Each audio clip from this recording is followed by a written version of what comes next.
Akala ko kasi after nung nung sumagot na yung kabilang kampo after nung trial kahapon Oo. at may umamin na kung sino yung nasita at saka may Mm. mga paglilinaw na akala ko stop na dun pero bago tayo matulog naglabas si Senator Robin Hood Padilla ng Oo. mas mahabang eksplanasyon kung Oo. bakit niya sinabi yung mga bagay na yon.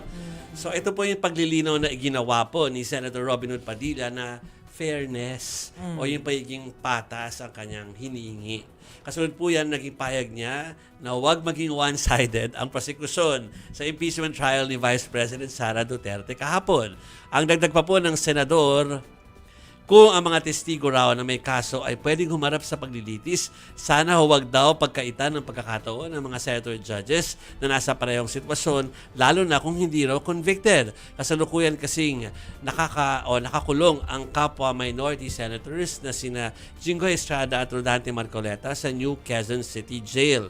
Nandigan din po si Senador Padilla na ang hustisya ay dapat pong neutral. Ang prosekusyon hindi raw tungkulin ang manalo kundi ay ang protektahan ang mga inosente. Ang depensa naman, ang sabi po ng depensa, dapat tiyakin ang karapatang pantao ng respondent.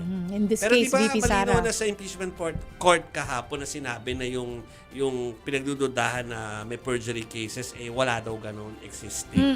Sinabi po ito ng prosecution kahapon.